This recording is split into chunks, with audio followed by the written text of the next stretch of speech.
Good afternoon, everyone, and welcome to today's Americans for the Arts webinar on securing congressional earmarks in the FY 2024 federal appropriation bills. My name is Nina Oslu-Tunjli, and I'm the Chief Counsel of Government and Public Affairs at Americans for the Arts, as well as the Executive Director of the Americans for the Arts Action Fund. I use the pronouns she, her, and I am a Middle Eastern woman with black hair wearing a colorful scarf with the backdrop featuring Arts Vote artwork behind me, which was created by the artist Shepard Fairey. I am seated on the ancestral and current lands of the Powhatans in Arlington, Virginia. We've got a great program for you today with really wonderful expert speakers to talk to you on how to possibly secure a congressional earmark. I want to warn you, it's going to be fast-paced in terms of the work that you'll need to do afterwards, but the benefits are really significant. But first, I want to begin with some quick reminders. Please note that this presentation is being recorded. The recording will be available in a few business days on this same activity page for the ArtsU webinar. An automated live transcript is available for viewing. To turn it on or off, press the CC button or closed caption button at the bottom of your screen, and then select Show or Hide Subtitles.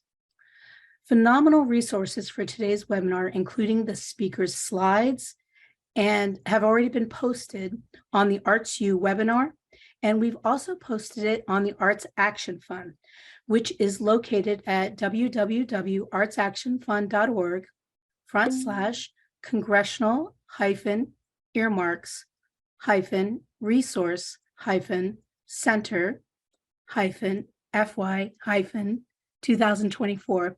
And my colleague Jay Dick has posted it into the chat. There will be time for lots of questions at the end of today's presentation, and you can submit those questions throughout the program in the Q&A function. So when you start to think of a question during the presentation, get it in the queue. Others and your colleagues listening today will be able to upvote that, so we're sure to ask that question today and you get the answer that you need. Should you need any technical assistance throughout the webinar, please put them in the chat box, and you can direct it to my colleague Mital at AFTA, who will be sure to follow up with you right away. Okay, so let's begin the program. We'll start with some opening remarks from Nolan Bivens, our President and CEO of Americans for the Arts. Then we'll quickly move on to Tushar Swain, Director of Public Policy at Americans for the Arts, which will talk to you about he'll talk to you about some of the successful earmarks that were won in last year's federal appropriations bill. And then we'll move on to Bill Harper, who is the political advisor to Congresswoman Betty McCollum, who represents the St. Paul, Minnesota area. He recently just stepped down as the longtime chief of staff for Betty, and he has helped secure dozens of earmarks for cultural organizations within Betty's district. He will be followed by Robert Chiliminski, of the Playwright Center in the Twin Cities, who successfully actually won one of these earmarks last year. So he'll be able to tell you from his perspective how the ins and outs were and the speed at which he had to move to be able to win these earmarks. The reason why it's going so fast is because a new Congress was formed, there was a party change, and as a result, the guidelines for these earmarks didn't come out until Tuesday. The ones for the Senate, and those are the ones in the House. The ones in the Senate just came out a little bit earlier than that. So we had to hold off doing this webinar until we had those guidelines so that we could give you accurate information. The problem is the requests to get them into your members. Some are in 10 days, 2 weeks, at the most 3 weeks. So really pay attention to today's guidelines, and it will get you through so you can have a successful earmark request that's put in on time. Okay, so I'd like to now bring in Nolan Bivens, the President and CEO of Americans for the Arts, to just give us a little overview of Americans for the Arts equitable advocacy efforts.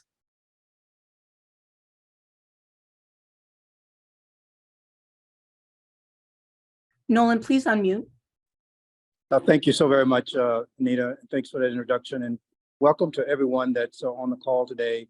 I just want to make a couple of points because I really want you to get the meat of the discussions with Bill and the other participants. But I wanted to say to you that this is marking the beginning, the inaugural aspect of the way we're going to be doing our advocacy work in conjunction with the entire community. We're looking at a process where we want to go year round in our advocacy support for you, but also our advocacy in terms of engaging at the federal level. This process is going to pattern pretty much the reality of the way they do work. And that's very important, I think, for us to highlight to you, because until we can continue to parallel that work that they are doing, I think it gives the maximum benefit for what we're trying to achieve in support of the field. The other aspect of this is very important for me to mention to you is that it also marks how we want to move in an equitable advocacy way. We just want to make sure that we're bringing to the fore all the issues for everyone that are out there. And this continuous engagement with you throughout the year is our signature way of doing that going forward. So I'm excited about this moment of inaugurating this year-round process of working with you. We're always open to your feedback. We really live by an appreciative inquiry methodology here in the organization. So anything that we can continue to do to make our service of value to you is very, very important. At the same time as we do this, just remember, we're continually designing and developing this process. So your input is very, very important for us. I'm excited about this webinar. We're bringing to you true experts from Capitol Hill, and don't be hesitating to ask any questions you can. But as Nina also indicated, I would also emphasize this is a short timeline. So listen very carefully, and how we can get in and make that impact is very, very important. I want to close with this story here. We came into the COVID reality several years ago with about 2 pieces of legislation that was on Capitol Hill that we could use at any moment to tell the story and advance the arts. We closed out of that process with 7 total pieces of legislation.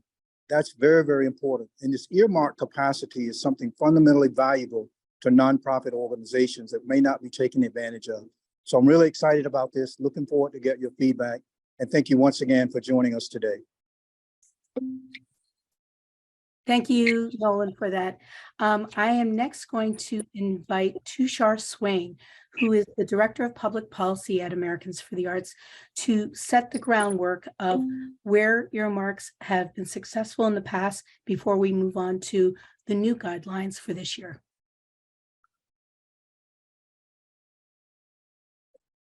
Thank you, Nina, and good afternoon, everyone. It's a pleasure to be with you here today.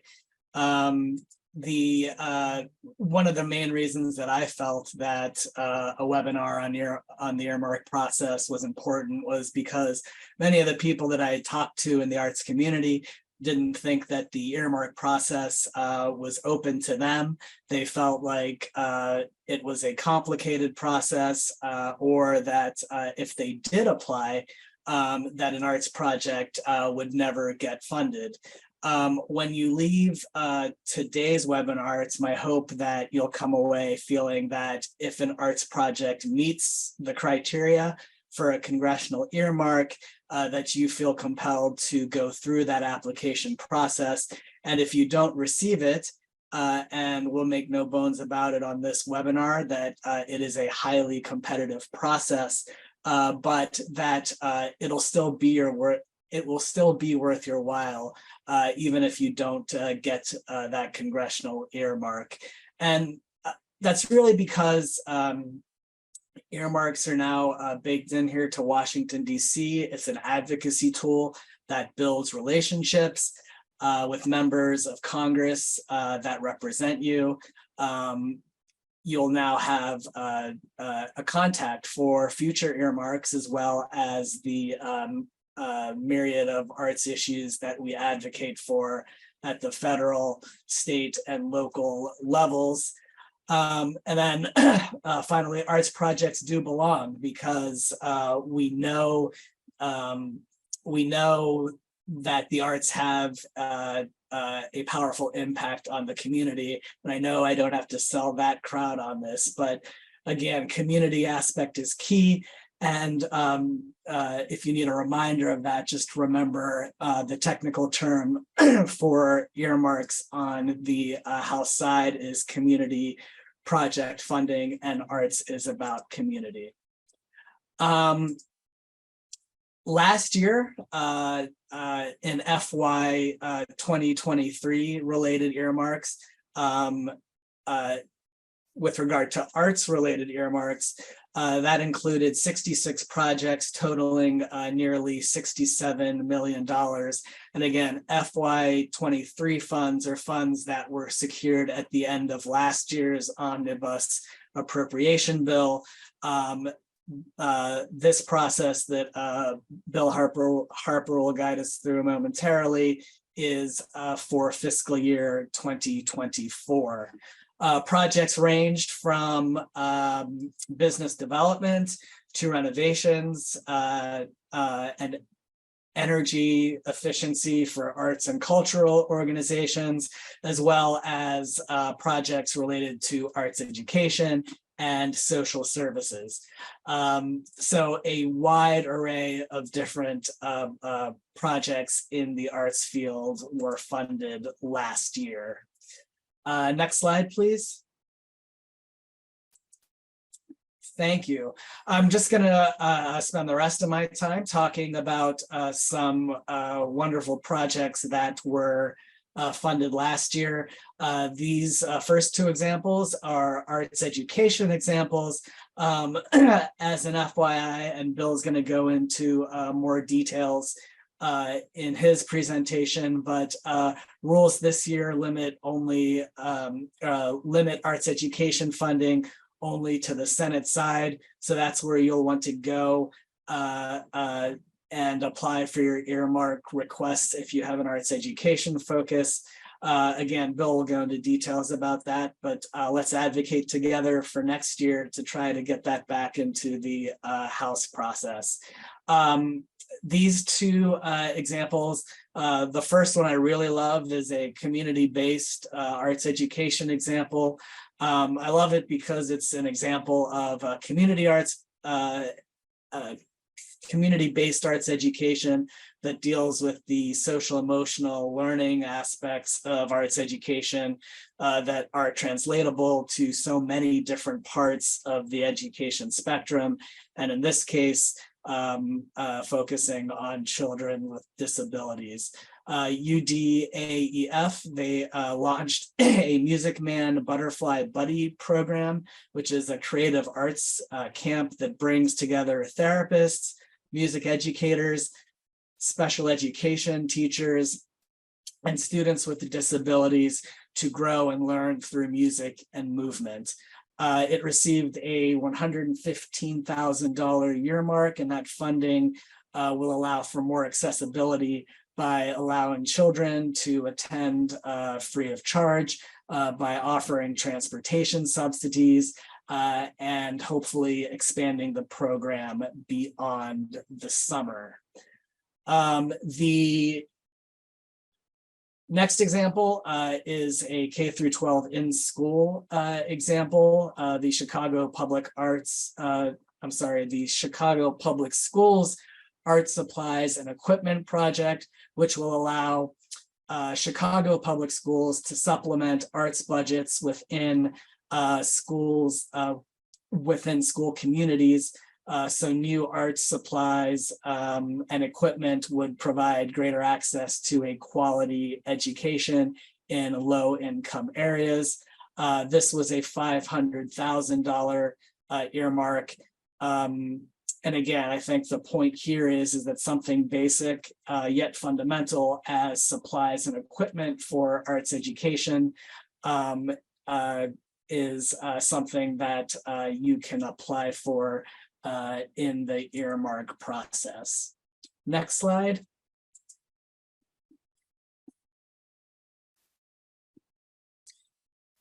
So the next examples have a diversity, equity, inclusion, and access focus. The Arts Collaborative, the Arts Business Collaborative, or ABC, is a 501c3 that's located in Queens County that provides technical assistance as well as research. Its mission is to improve the quality of life for people of color in the arts and STEM fields.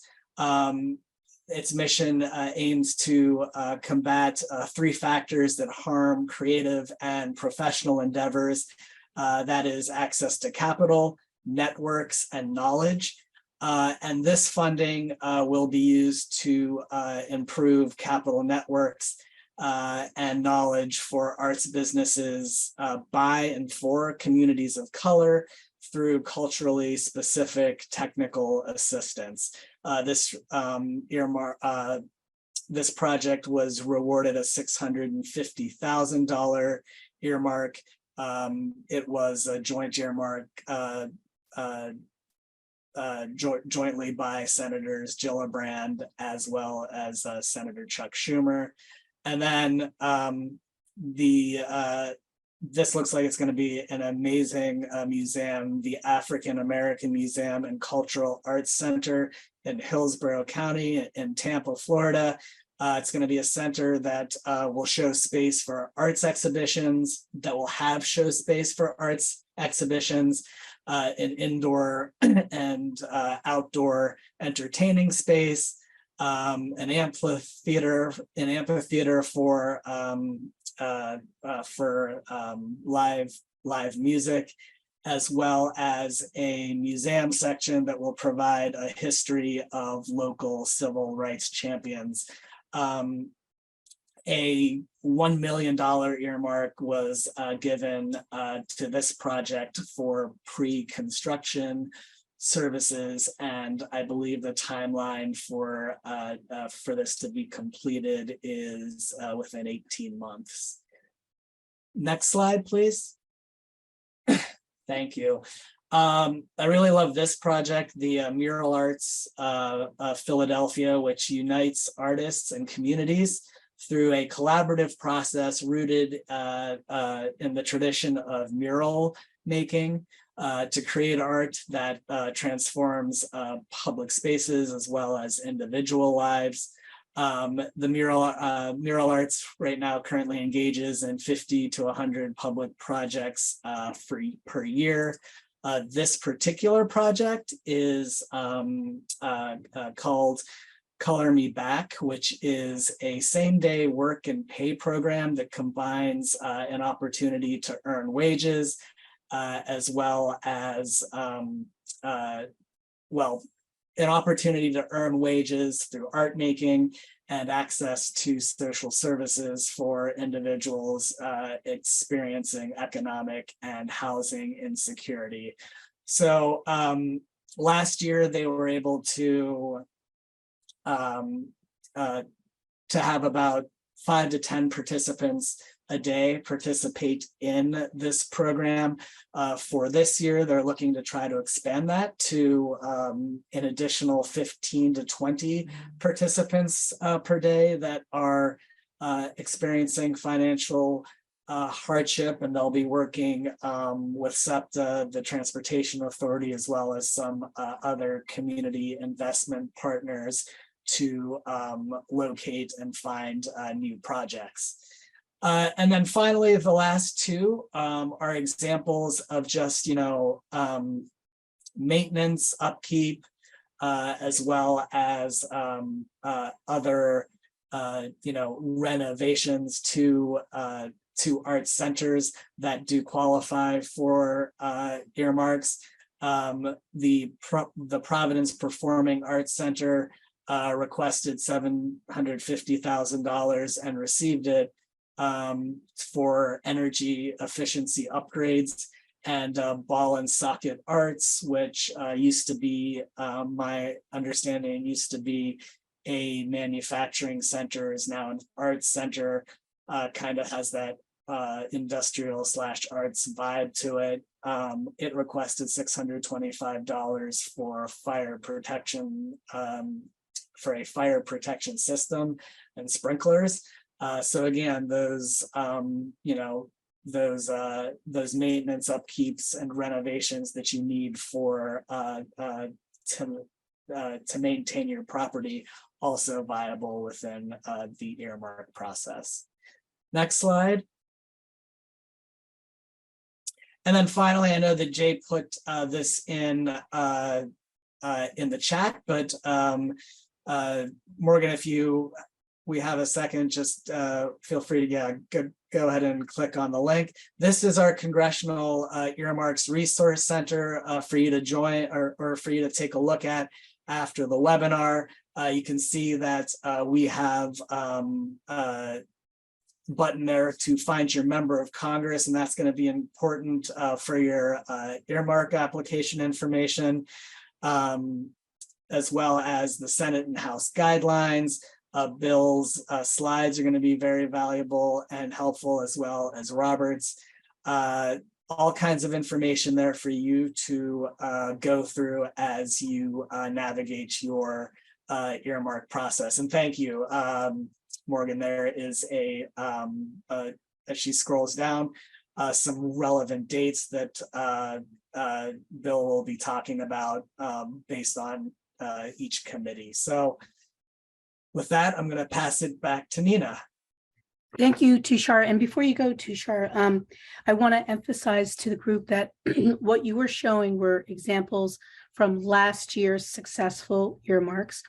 The rules have changed this year with the changeover in the House going from Democratic to Republican control.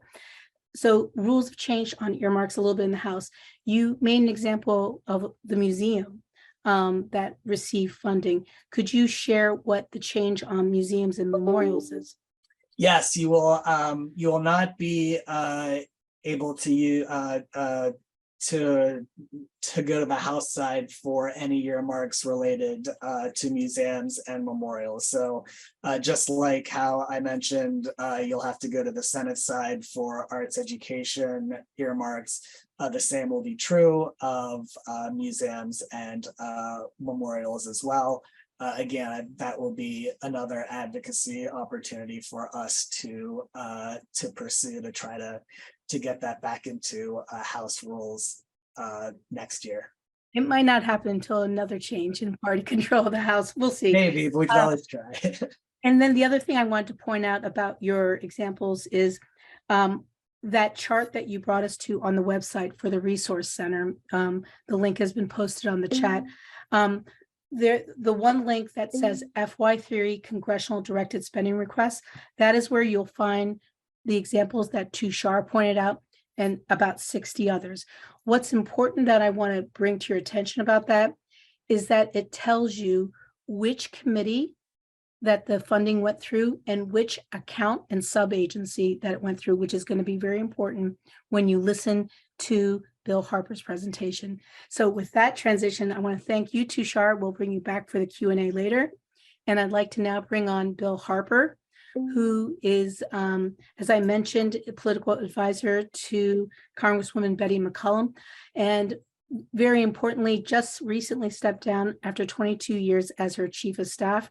And he is a wizard at making many things happen legislatively, and especially earmarks. Thank you, Bill, for being here today. Nina, thank you so much. And I also want to thank Tushar and Nolan for allowing me to be here, and the whole team at Americans for the Arts. I had served in Congress working as chief of staff for 22 years, as Nina said, and throughout my career, working with our arts community has been an absolute priority. It's been a joy, and working to help develop an arts ecosystem in which we really looked at the arts as the cultural assets, economic assets, and community builders has been the perspective that we've brought on the policy side, but also on the funding side. So I'm going to talk today about earmarks and the process by which arts organizations can engage with US Senate offices and US House offices in pursuing congressional funding. And I've titled this, Pursuing Congressionally Directed Spending and Community Project Funding, because those are the way that the Senate and the House respectively characterize what are now known as earmarks. Next slide, please. So congressional earmarks in the Senate are called congressionally directed spending.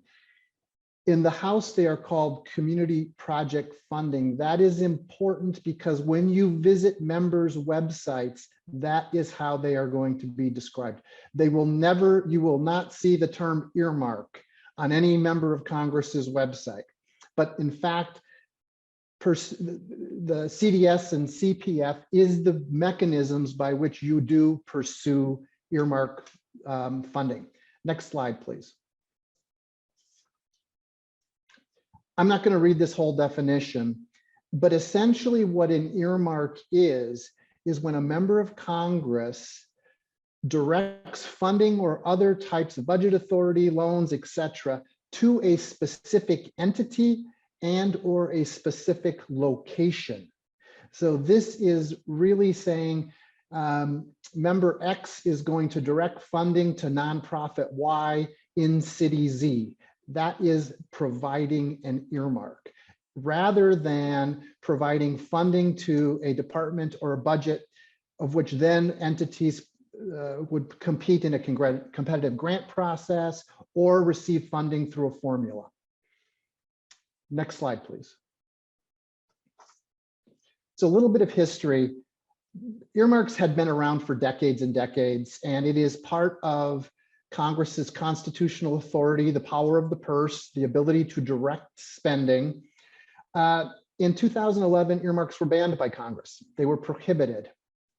And for a decade, funding was only put forward through competitive grants, through contracts, through formula funding. In 2021, in the 117th, beginning of the 117th Congress reinstated earmarks. It was a bipartisan decision. Democrats and Republicans both agreed, and they were targeted to nonprofit organizations, units of local, state, tribal governments. For-profit entities were banned. Previously, prior to 2011, there were instances where for-profit entities were allowed to compete for earmarks. In 2022, in the fiscal year 23, the final bill, the Consolidated Appropriation Act, included 7,200 earmarks, totaling $15 billion. And coming from a congressional office perspective, the idea that members of Congress and senators who live in the community, live in the state, they know what the needs are, and they want to be able to take federal resources and direct it to those needs in their communities, serving families, serving communities, serving the needs. Next slide, please. Let's talk about why you want to do this. Let's talk about a couple of reasons of why pursuing congressionally directed spending or community project funding is important. The obvious, it's the opportunity to capture some federal funding for your organization and expand your mission. And this can be capital projects or it can be programming. The funding is not guaranteed, but it is an opportunity to compete for it. And it is a competitive process with other entities within a congressional district or within a state.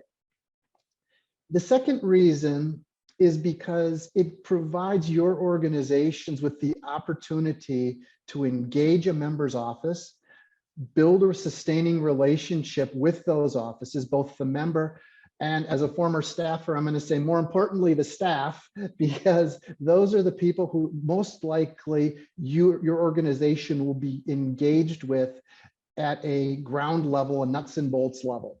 But it should also be staff in both offices, meaning in the congressional district, in the state, and in Washington, D.C. This engagement, this relationship building is important because your organization will likely want to have access to those offices for things beyond a potential earmark, funding for the arts, policy issues that relate to the arts, and things such as if you are pursuing a foundation grant or other federal opportunities, you may want to go into that congressional office and ask that member of Congress for a letter of support on behalf of your organization for funding from another entity. So this relationship building over a period of time cannot be overstated. It is very, very important. It's helpful to the member and it's helpful to your organization. Next slide, please. So let's talk about a little guidance this year. As I've already said, nonprofits and local, state, tribal governments are eligible. For-profit companies are banned. As we've discussed, memorials, museums, and commemoratives, earmarks to honor someone, are explicitly prohibited in the House, but not in the Senate. And I'm going to get back to the museums issue later on. In the House, there is a maximum of 15 projects per member that can be submitted to the Appropriations Committee. In the Senate, there is no limit. It's unlimited. But here's the caveat. In FY 2023, 39% of the House projects were funded. In the Senate, 20% of the projects submitted were funded. So there's a little, obviously the senators are submitting a lot of projects for consideration. The other thing to remember about this process is every individual member of Congress and senator, they essentially set up their own process. There are universal guidelines and criteria, but there is not a universal process by which an individual office makes their decision. And that means, for example, the deadlines for submission to a congressional office are set by each individual office. Some of these deadlines are coming up as soon as next week, which means folks are really going to have to hustle, really be focused, and really work hard to get a submission in. The good news is these submissions may not be as laborious and intense as some other grant applications that you have. But each individual office will set out the criteria that they are going to be dependent upon to make their decision. Next slide, please. Let's talk about how to start. Very simple. Who's your senator or senators? Who's your member of Congress? Go to their websites, and I picked two random examples, Senator Gillibrand and Congressman Cole from Oklahoma. They have links on their websites, very prominent, that helps any of their constituent organizations who are pursuing federal funding through the earmark process. They have their office process, the deadlines, the criteria for funding. Go to your member's website and start the investigation. Next, how much money should you ask for a project? There's no lower limit, obviously. There are some caps. My guesstimate would be there's not too many earmarks that are above $4 million. Vast majority of them are significantly smaller than that.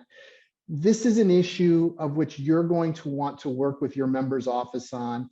And during this process, as you build your proposal, you're going to want to have a conversation about how much they would consider supporting as you develop this proposal prior to submission. You have to remember this is one-time money. It's not sustained money. That is going to be a question. How do you sustain this after the money is gone? On a capital project, you're going to invest in property acquisition or renovation, but on the programmatic money, what happens when the earmark funding has expired or has been extinguished? Points of contact. I would say you need to reach out to your local office, find out who their point of contact on the earmark appropriation process is, and work with the DC office to find out who's working on it there. Every office, again, is going to define their process and how they structure their staff a little bit differently. You need to adapt and be flexible and work with your members' process. Ask for help, ask questions, do not hesitate. Their job is to be there and help you. So as you're navigating this process, and it can get sometimes confusing, asking them for help is really important. Make them part of the process. Finally, I would strongly, if time is of the essence, but if there's a way you can get a staff member or your member of Congress or senator to actually visit your site, very important. And I would argue, even if you are unsuccessful at pursuing, you submit a project, it does not get funded, there's always next year. And I would think about the rest of the calendar year and try and get someone to visit and build and potentially build support for next year. But that site visit, and I'm gonna, Robert's gonna talk about it, that's critical. When I went to see Robert's project, it didn't take me very long and I was sold, because this was they were gonna do some impressive work. So try to get a site visit from your member's office. Next slide, please. This gets a little complicated, but this is the meat and potatoes of the earmark process. The entire federal budget is not accessible for earmarks. Earmarks are limited to certain accounts within certain federal departments, within certain appropriation subcommittees. What I have on the screen here are essentially the sum of the relevant, and I say relevant because under military construction and veterans affairs, there are earmarks. They are all going to military facilities for construction. They're not going to be eligible. An arts entity is not going to be eligible. This is where the arts organizations will be eligible to compete for earmark funding. USDA Rural Development Community Facilities Grants is available to submit through your House member and your Senate member. If you are ex-urban or rural, you are likely in a defined rural area, and these grants are extremely flexible. You can have programming and capital. I'm sorry, this is probably only capital. This is mainly construction or other types of site improvements. Arts organizations, childcare centers, libraries, police stations. I've seen all of these types of facilities be funded through this program. Again, ex-urban and rural communities, arts organizations, this is a great place to explore. In the Interior Environment Subcommittee, under the National Park Service, historic preservation funds are available only in the Senate. And this is largely a program called Save America's Treasures, which is very important to me because our office worked hard on resurrecting this program after it had been zeroed out in a previous budget many years ago. Save America's Treasures is a partnership between the Park Service, National Endowment for the Arts, National Endowment for the Humanities, and the Institute for Museum and Library Services. Collections and the preservation of collections is a component of Save America's Treasures. And I do know that there is a match required when pursuing this funding. So in this instance, if you were to receive $500,000, you would likely have to also have a $500,000 of either cash, in-kind services, et cetera, et cetera. Again, something to explore with the Congressional Office. Labor, Health, Human Services, and Education Appropriations Subcommittee is the largest non-defense appropriations subcommittee. Unfortunately, this week we learned that the House of Representatives, under the new majority, is prohibiting earmarks in Labor H. That means arts education, that means workforce development. Other pieces are not eligible for funding. They are eligible in the Senate. This is largely programmatic funding. And I can tell you in 2023 or FY23, Congressman McCollum here in St. Paul, we received put in for an earmark for the Penumbra Theater, which is a historic African-American theater, wonderful, amazing community asset. They received $1 million for a program called Pride, and it's positive racial identity development empowerment to support young people about race, identity, and social justice in the theater setting. I'm very proud of that earmark, and that's going to do great work. This is the place to do some of that programming. Remember, it's 1 year, or I'm sorry, it's one-time money. So sustainment will be important. Transportation, Housing, Urban Development Subcommittee. This is essentially community development block grant funding, very flexible, very good for capital improvements. Wonderful. And this would be the place, and this is where Robert will talk about, this is where Robert's funding is going to be coming from for his project. This is a place to do things in the community. I didn't list it here because it is not available in the House, but there is one more, I think maybe I missed it. Financial services in the House, it's been prohibited. That was Small Business Administration. And unfortunately, that was a place where we could do arts incubators and arts as a business enterprise. That is something that the House has prohibited this year. Next slide, please. This is from the table from the FY23 report in which community project funding, the projects were actually listed. So you can see agency, in this case, housing and urban development, community development funding, and then the project, the recipient, the amount, and the author of the bill. Robert's going to talk about the Playwright Center. I'm going to talk about the Ordway Center for Performing Arts facilities improvement for a second. That was $3.9 million that was secured by Congressman McCollum. Our focus there was on building the facility, supporting the facility. And what we told them was, please work on a proposal that essentially was all of the things that are not sexy.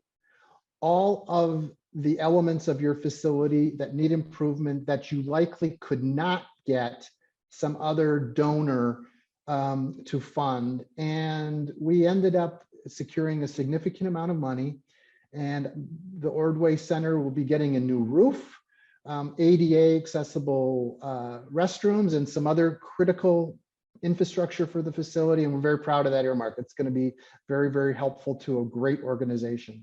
Next slide, please. So here's the timeline, and I'm going to kind of zoom through this quickly, but the committee's criteria is released. Not all senators and members of Congress submit projects. That's the first question. Does your member submit? Contact, go to their website. On the internal side, define your project.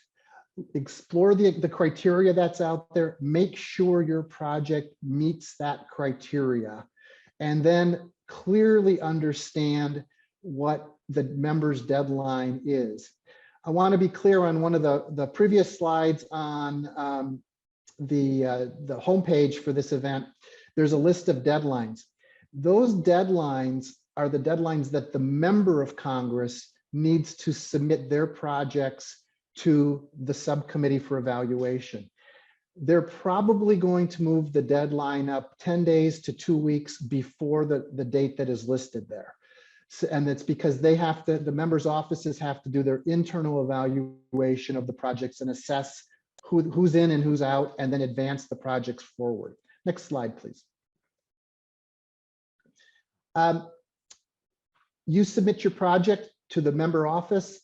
There's an internal process that every office decides by themselves.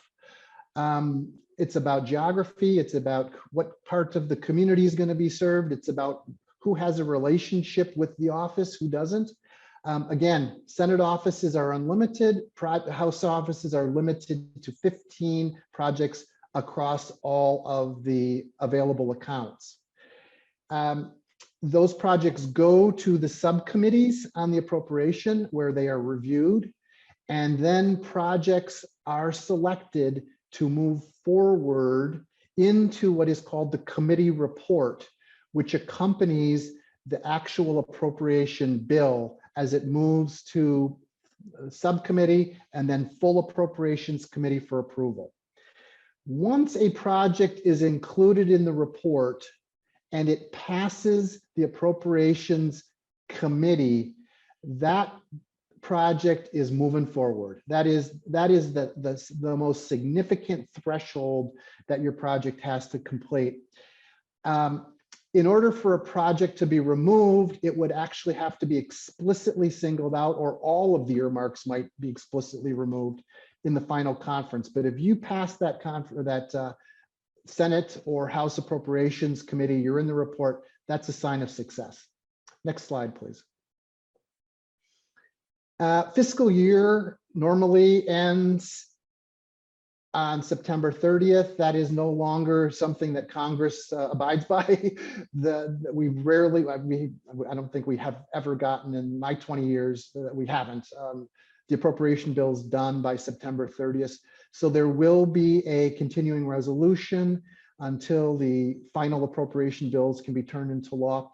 This does impact final funding distribution because the longer continuing resolution goes on, the further successful earmark recipients get pushed out in distribution of funds. The Senate and House, as you know, conferenced the bill. They merged their differences and come up with a unified bill. A omnibus bill passes the House and Senate and Congress. It goes to the president. It's signed into law. And then it usually takes anywhere from 3 to 6 to 9 months to get funding distributed, depending on where the funding is coming from. Next slide, please. These are super basics, this is primarily from the Senate website. I'm not going to get into all of the nuts and bolts. This is the details of any grant funding proposal, or everybody who's doing grant writing or seeking funding kind of goes through these same things. These are some of the details. I would dig into this as you develop your project and look at the criteria that the offices and the subcommittees have put forward. What's the project name? What's the purpose of the project? What's the justification for your request? Next slide, please. What's the cost and how do you justify that cost? You're going to have to do some breakdown potentially, but I don't think it's going to have to be extremely detailed. Projects that are really ready to go are going to be prioritized because the Appropriations Committee wants the money going out the door and wants the money spent once you receive it as quickly as possible. And then lastly, one of the elements of this submission process is to secure letters of community support, submit newspaper stories, editorials. The committee is looking for validation that this is a project the community values. It's a legitimate project that's going to make a difference in people's lives and make a difference in the community. And it's something that is going to be easily defended if there is concerns raised. Next slide, please. So this is the last slide. This is a highly competitive process. There's no guarantee of funding.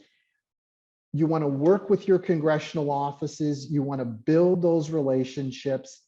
And I have to say, I think this is going to be a quick process, but it is a very low risk, very high reward opportunity for arts organizations to engage and hopefully achieve success through this earmark process.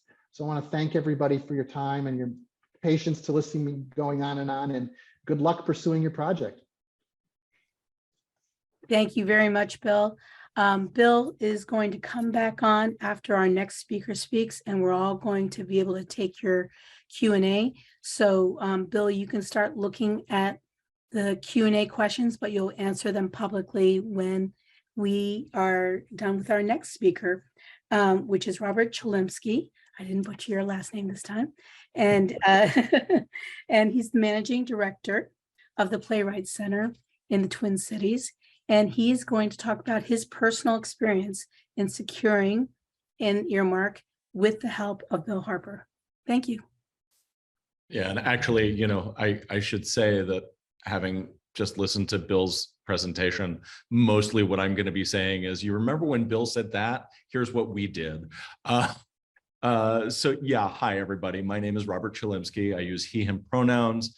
For those who aren't able to see me, I'm a white man with salt and pepper, mostly salt, short hair, full beard and mustache, wearing a light gray suit, black shirt, and a stylish tie, thanks to my youngest.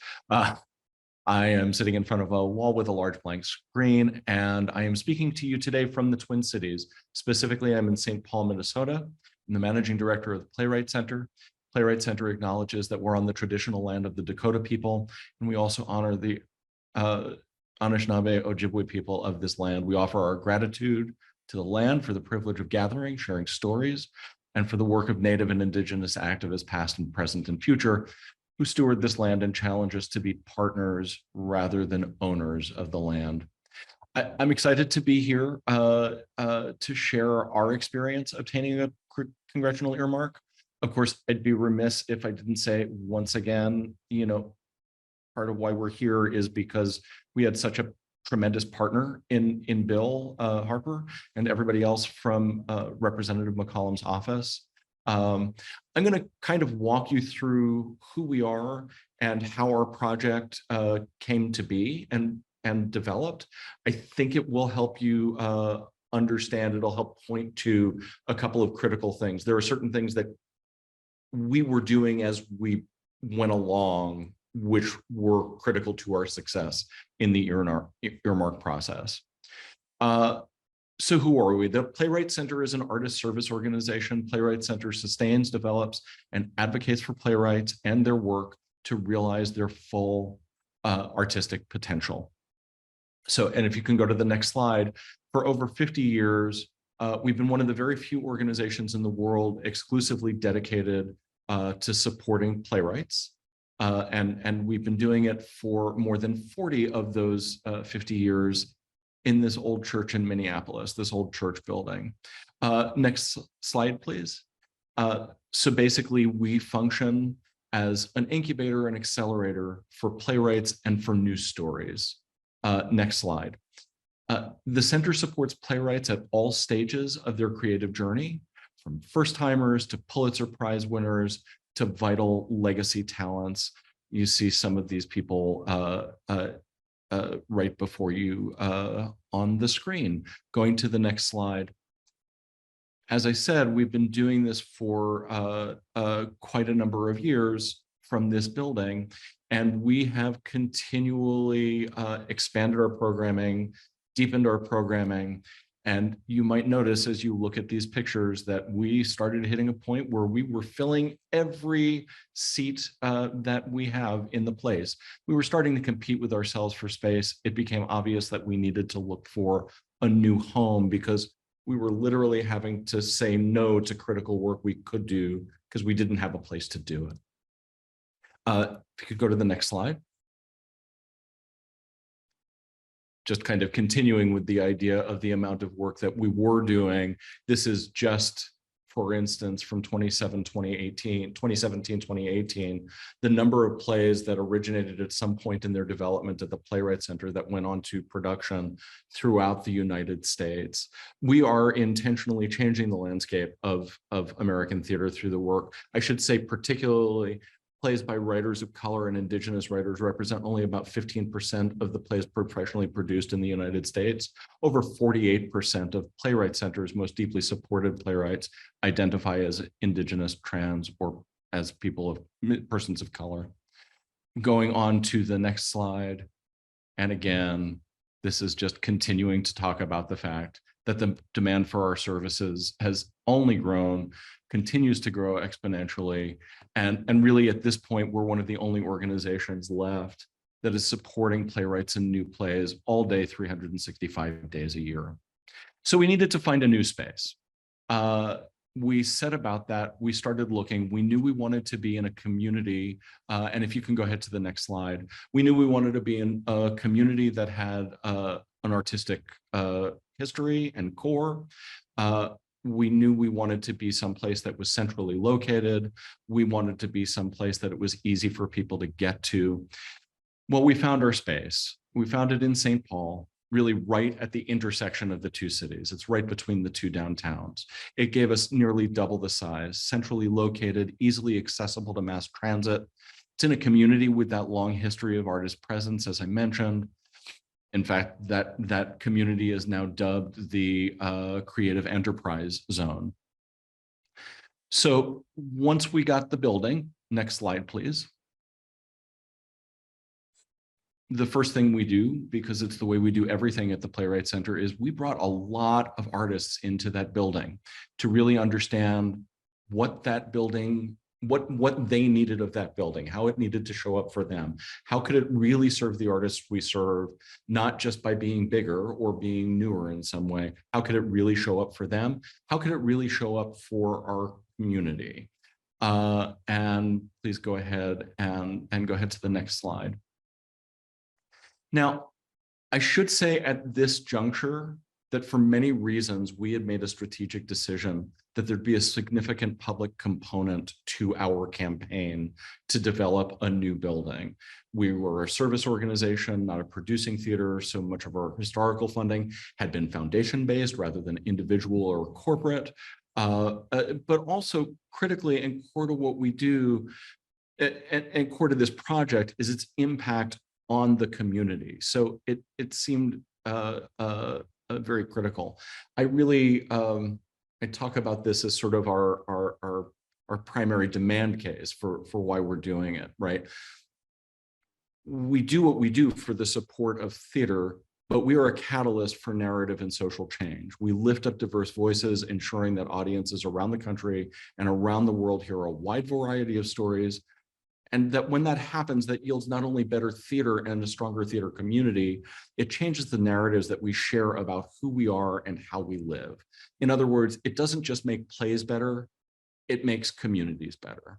So we talk about this a lot, and it was central to a piece of our conversation when we first reached out to our great friend, who you see here, and then County Commissioner Toni Carter. She was one of the first people that we reached out to for support. She'd been a long time fan of the organization, and she came right along. And she, if you want to add the next, Toni helped us make our case to St. Paul City Council member Mitra Jalali on literally Mitra's second day in office.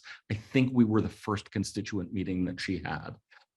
So that helped us get a leg up with the city, which led to the next critical step when Representative Kali Her then toured the building. And she agreed to carry a capital investment request in the Minnesota House. Representative Her has been a fierce advocate for the project. And then thankfully, Senator Cohen came along, a critical voice for the arts locally and nationally, as well as his successor, the remarkable Senator Erin Murphy. So in those, and really in all of our conversations seeking capital investment from the state, we had to continually focus on why our project was not only good for St. Paul, not only good for art, but good for all of the people of Minnesota. And I should also, I just have to digress for a moment and say that in the floor debate over that bill, when for some reason I still don't understand why we got singled out as a questionable project, Rep. Her took to the floor and gave one of the most brilliant defenses of the critical nature of art and storytelling to community. Seriously, look it up. You want to hear it. So we did get that first allocation. And if you can go to the next slide, that gave us the opportunity to start working with our incredible architects at HGA, Tim Carl, Peter Cook, to begin, whoops, where did we go? To design a space. Again, a space that would be for artists, but would also be a beacon to bring community together and into dialogue and into the development process. A space that would promote equitable access for the community to art and to story. In fact, we subsequently dubbed our campaign the Campaign for All Narratives. Could you go to the next slide, please? Great. And the next one after that. Right, again, a building that not only is a place for artists to work, but something that would really be open and available to the public to have direct interaction with the artists that we're serving. Next slide, please. And they're up to the newest version of what will be our laboratory space. So it was at that time that we first found out about the opportunity for an earmark. And I will say, Bill made reference to some of the rapid deadlines. It was a little bit of a fluke. I was in a conversation with someone actually from Senator Klobuchar's office, found out about it, started talking to our fundraising team, quickly hopped on to take a look and saw that we were, I believe, 3 days away from the first set of deadlines that we had to look at. So although the lobbyists that we were working with were working on the state side, one of them knew Bill, got in touch with Bill and made that connection. We went ahead and put in that initial form, that initial request. But critically, as Bill mentioned before, we set up a time for him to come to the building. So we were really able to not just talk about it, but really walk through that building. It was Bill and I, along with one of the artists that we serve, able to go through that building, really see and really sort of spin out what it could become. Also really hear from that artist what it meant for them, what the impact of the organization would be. Bill said that he could tell, right away that it was a good project. I always point to that to say, not to argue the point too much, but we got to the very end of the tour, and we were upstairs looking around, and Bill was looking around and started to say what I was convinced was the "let him down easy" speech, and then kept on looking around that upstairs, which is going to be our theater, and there was a certain moment where I think he just went over the edge and talked about the fact that he wanted to support the project and advocate for it within the office. So then we had a brief period of time, I want to say that it was about less than 2 weeks, to do the much fuller, much more in-depth form. We did go in through transportation, housing, and urban development. A lot of information that we had to provide there, all things that we had available, obviously, but still, going through once again, what's the broader benefit of the project, not just locally, but more broadly? Why are we asking the taxpayers of the US to invest in this project? Really getting into that. Again, the financial pieces, really how it lined up with the department that we were going for. Other things to get into really how we could show community support. And Bill mentioned that, and I just want to bring that back up. It's actually something that he very specifically mentioned to me at the end of that tour, of how important it was. I mentioned all those people earlier who helped along the way, and this is part of the reason that I point back to it. When we were able to put in that application, we put in an application that, in addition to everything else, newspaper stories, and histories of that and so forth, we had 12 letters of support representing every level of government, from city to county to state. We had state action on behalf of it, of our project. We had community support from it, and we had support from the theater and performing arts community. That, I think, was really critical to the success of our plan. I actually recall calling in, speaking with Sophia in the office and saying, I'm submitting this. We've got these letters. Do I combine them all into one file or send them individually? She said, well, if it's just 3 or 4, you can just send them individually. I said, actually, it's 15. She said, well, if it's 15, it's 15. I said, yeah, it's 15. She said, yeah, I think that needs to be one file, please. Anyway, it's something that was clearly very important. So from there, thankfully, with the support of people that we talked to in the office, Representative McCollum did include us on the list. But more than that, going to the next slide, please. After that, Representative McCollum came to the building. So at the point that she was then going to be in Congress and advocating for this project and really pushing it forward, she really dug in. She came, she saw the building. She was able to see it along with many of the artists that we serve, members of the community. So she really was able to have that firsthand understanding of what we were trying to accomplish and what the real support level for it was. Should also say, if anybody knows her, it won't be a surprise at how well prepared she was. She actually went into great length talking about her understanding about our growing international footprint, which is frankly something that we don't even talk that much about, particularly in that realm. But the reason I'm getting to all of this is, once again, it gave her the opportunity to really advocate for us in a different way, and us to support those efforts. I should say also, going to another one of Bill's points, while we were going around to doing that tour, Bill and I were already starting to have lengthy conversations about other ways that we could work together and support, how the office might be able to support our action. We were successful. It was a $4 million earmark. It's going to be a huge help in getting this project to reality. I was going to say, Bill was talking about the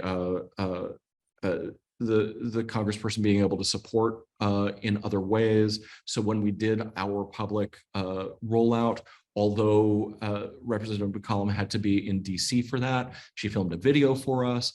We've also already had conversations about a couple of support videos and letters that she's doing for other potential funding sources. So that relationship building, I can't say enough about how much already that has meant to us as we've continued on in our process. So there you go. That's the whole long story, as my youngest would put it. And I'm excited to hear any questions and tell you anything more that I can share with you. Thank you, Robert, for that story. By the way, how much did you get from the state?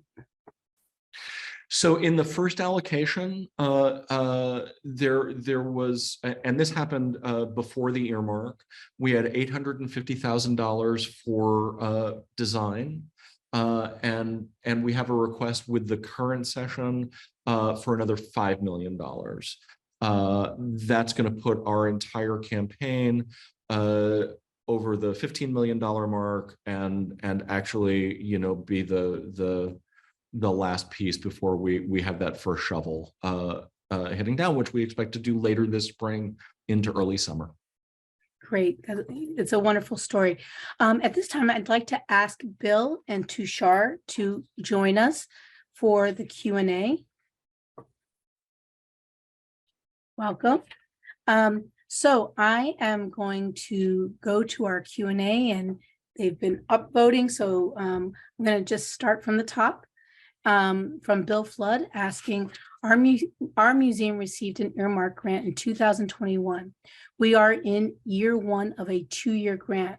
So we are not complete with project yet. Can we apply again? Yes, you may want to consider applying to a different office. But yeah, absolutely. You would not, there's no restriction on going forward again. And that reminds me, when you were speaking, Bill, you said it's a one-time thing. And what you meant by that is, does that necessarily mean, it doesn't mean 1 year? The money you receive doesn't have to be completed in 1 year, does it? No, it does not. There's multi-year money, but there's no trigger that automatically renews it when the money's gone. Got it. Very good to know. Thank you. And then next question is from Pax. And he asked, does the member deadline tracker sheet outline districts that are eligible only? What is that list? And Tushar, you want to take that? Sure. That member list, that member tracking list are those offices that have for sure made a deadline for both the earmark process as well as for projects within the appropriations, or I'm sorry, programs for the appropriations bills that will be that will be debated throughout the year regarding funding levels. Those are the ones that we have to this point who we have identified do have a deadline set as of right now. Right. So, and let me just add to that to say that there are staff specifically working and constantly reviewing every member's website to see if they have posted their own forms. As Bill mentioned in his presentation, there is no unified one universal form. So every member, and especially if this is going to apply to freshman members who just took office and they don't have these kinds of forms and systems in place, they are designing their forms now. And you should also know that not every member of Congress agrees in the philosophy of earmarks, and so they may not participate in this kind of a program. You'll find mostly of that group, it's usually Republicans, but not all, for sure, not all, but the ones that choose to opt out are usually Republicans. And then another from PAX is, what can you go to the House side for? So Bill, do you want to address that? You showed which committees would be most favorable for an arts related project. Do you want to remind them of what those were? Yes, I mean, the criteria that's put forward is based on the accounts that are eligible. So there are commerce, justice, science accounts available. Most of them will not be applicable to an arts organization. There are energy and water accounts in the House that are not going to be applicable. But there are, I saw there's a question later about energy efficiency. In the Senate, the Energy and Water Subcommittee is doing work on renewable and clean energy, electricity and energy resilience, cybersecurity and energy security. So again, you're going to have to adapt your request to the criteria and of the account of which the funding is going to come from. Great, thank you. And from Victoria, hi Victoria, does the committee an organization applies to need to be a committee that the applicant's elected official serves on? Absolutely not. Every member of Congress and delegate, commissioner who serves from the territories, everyone has the ability to participate in the process. I will say, if your member is on the Appropriations Committee, that definitely puts them in a stronger position to advocate on behalf of the project. Right. And then if I could also add, I should just say, and that totally makes sense. I will say, because in our instance, not on the specific subcommittee, we sort of also reached out at that point, knowing that there were members of the subcommittee that also, for instance, were interested in theater and so forth. And we got some support going from them as well. I have no idea what kind of impact, but there are other ways you can advocate for yourself with those committees. Okay. Before I ask the next question, how do you decide which member to go to? Every person on this call has three choices: 2 senators and a House member, if they all agree to put forward earmarks. Do you try to go for all three? Do you pick and choose? Do you have a relationship? Do you have an entry point? Do they sit on an important committee? Do they have a relationship with the arts? Or if you're doing an education, if you're going to the Senate, does that senator committed to arts education? You're going to want to find a connection. This is, let's face it, this is a political process. This is a process of engagement, making a case for your project and advocating real strong. So get to know who your members are. That's the pathway. And just so it's clear for everybody, are you disallowed from making the same offer to multiple members? No, absolutely not. You can make it to everybody. Right. And also to make clear, it's not necessary, like in typical legislation, the House bill has to match the Senate bill, and that you don't have to do that. They are separate processes. Is that right? Could you explain a little bit more? They are separate processes. And as long as you get in either the House report or the Senate report, you can advance.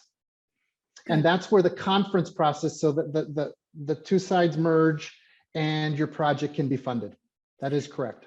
Right. And then I have a technical question for you. When you said if the full appropriations committee passes the bill, it means that your earmark is set. My question for you is, if that appropriation bill, especially on the House side, where it's an open rule and they can pick at anything, is it possible that they could pick at a specific earmark when it goes to the floor? Absolutely. So They could pick at it, yes. And just to be clear, in FY23, the Senate did not pass any appropriation bills through committee. So they did all the earmarks at the end of the process. So the rules are you make the rules up as you go along. But that advice that both you and Robert gave about providing very good letters of support, news articles to have committee appropriators defend on the floor any bill that any earmark that someone might want to pick at is very important. Okay. Yes. The question is from Chris Kazarian. Could you talk a little bit about the energy efficiency projects and what eligible accounts that might fall under? I think you answered it, but go ahead and say it again. That would be in the Senate in the Energy and Water Development Subcommittee, and that criteria would be on the Energy and Water, or the House Appropriation Energy Subcommittee's website.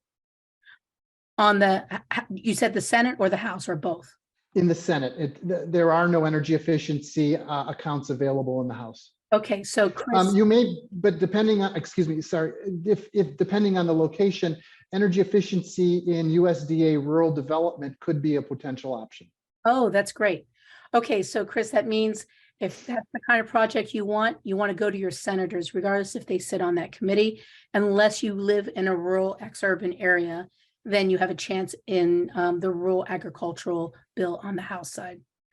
And then we answered, I believe, Pax's question about whether there's anything available through commerce, justice, science, and related agencies. And both House and Senate burn grants is a potential funding source under CJS, yes. Okay.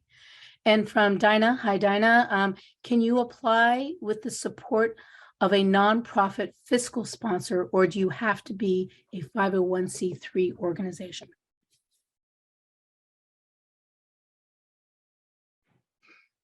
That's a technical, I'm not sure. I can say 501c3s are obviously eligible. If you are not a 501c3 or a government entity,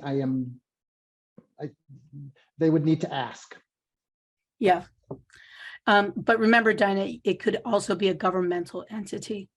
The next question is, would you please speak to the pros and cons of submitting capital projects on federal land that are undertaken by a nonprofit partner?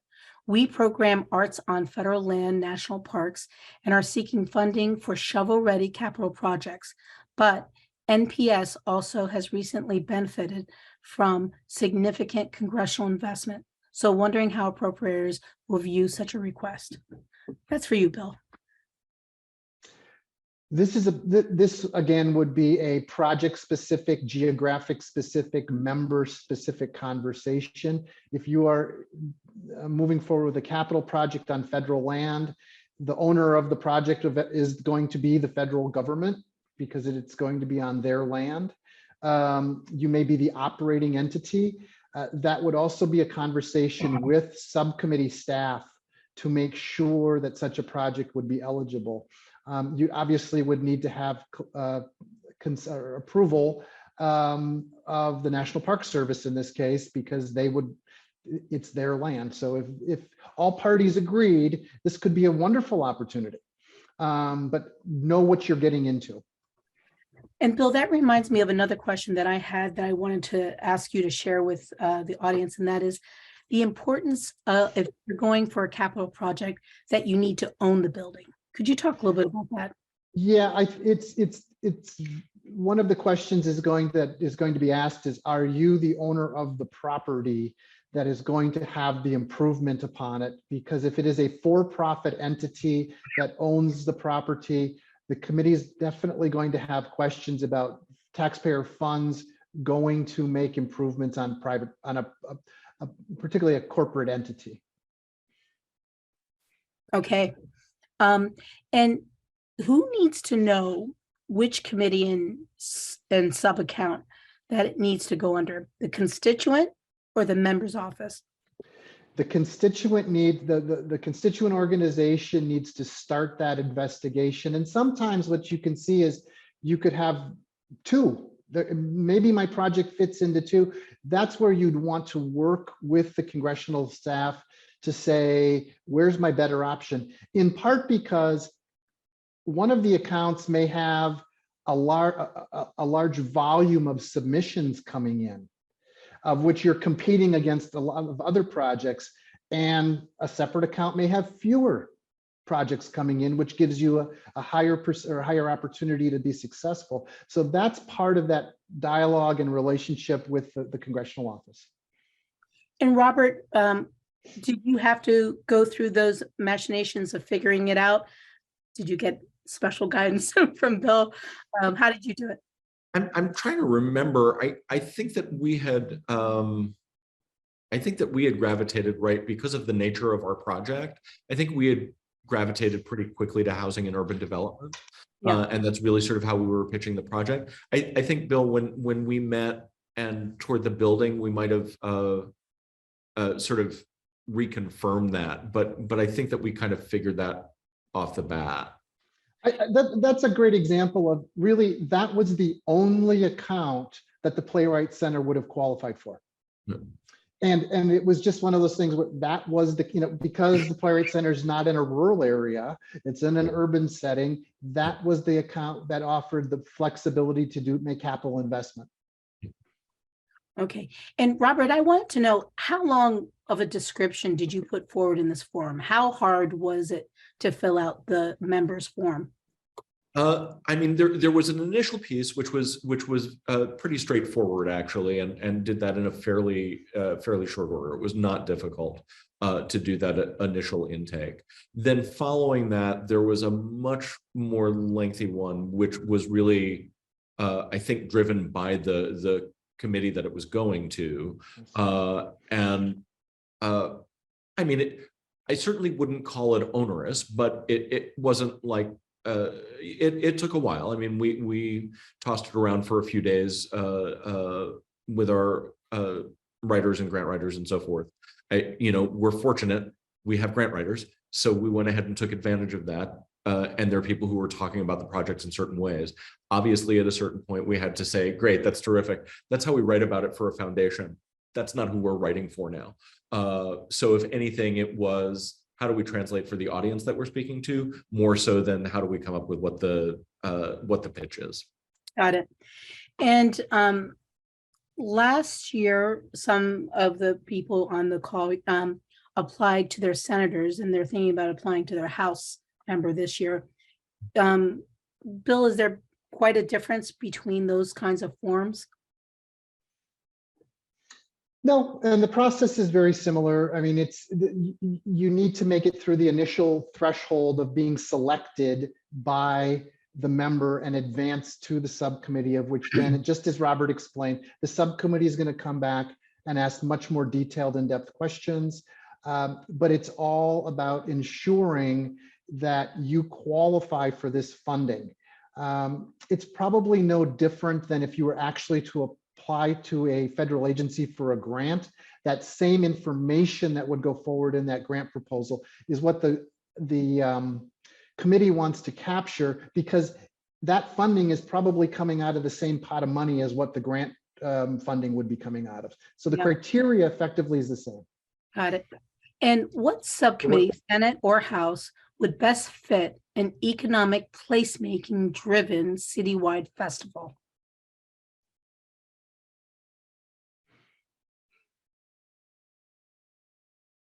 I think that would be I think in the current environment, that would be a challenging proposal to put forward, I have to say. What about on the Senate side in the labor education? Festivals are, especially these kind of festivals, are educational festivals. That could work.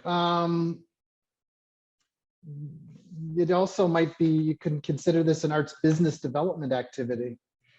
And make it go under financial services in the And small business administration, and make it as a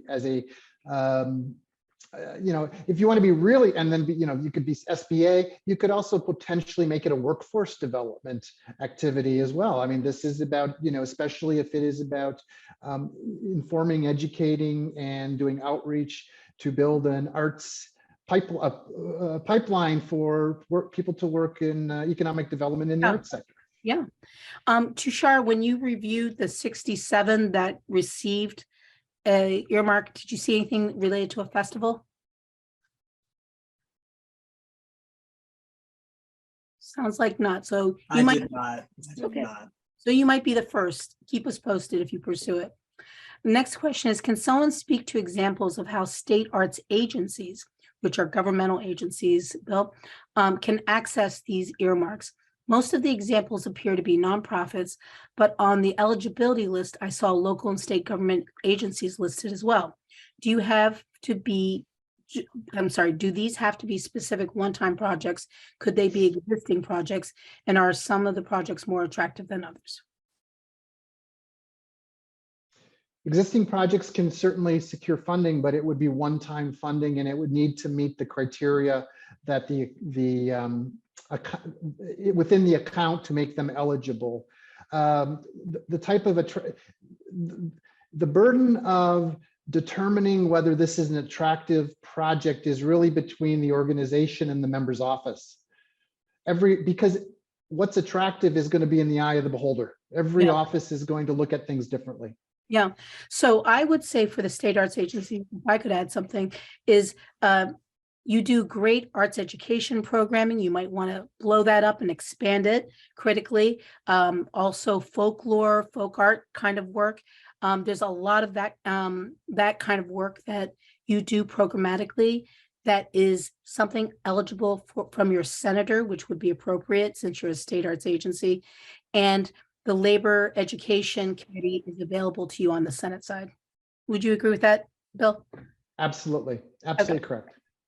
So the next question is, do you think there is value in sharing information about requests, say through the local arts agency, to ensure that local applicants are aware of how many and what types of requests are going to each member of Congress? From the arts community, I guess.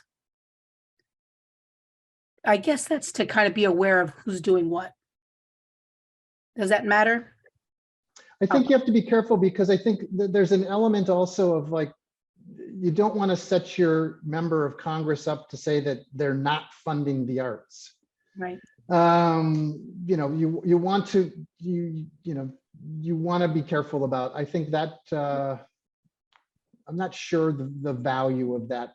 I do think that if you have within a network of arts organizations sharing information about the process, sharing information about how to successfully pursue federal earmark, and like Robert could be an incredible source of both knowledge and inspiration for that. I think that certainly is of value. Okay, so this is going to be our last question because we have to end promptly at 4:30 today. If you request an earmark, is the funding all or nothing, or could they come back and fund a portion of the project? That's absolutely correct. They can fund a portion, and we have had earmarks that we submitted a high number, and it came back reduced, but it was still a significant amount of money. So that is absolutely the case. So there are some questions that we're not going to be able to answer in this time frame. Tushar, could you provide your email address in the chat? And I'll say it out loud as well. It is tswin@artsusa.org. And Tushar, if you direct your questions to Tushar, he'll be able to answer them one-on-one for you. And I'm sorry we weren't able to answer every one of your questions, but the list of questions clearly shows there's a high demand and interest in this project. I want to thank all of our speakers today, and I want to do a special shout out to our ASL interpreters. Thank you for being very lively and interpreting our words today. And I'd like to remind everyone that this event was recorded and will be available for replay in just a few business days. You can go to either the ArtsU website where you registered, or you can go to the artsactionfund.org, where we have all the resources and the slides already uploaded onto the site. Thank you, everybody, and have a great day. Thank you all.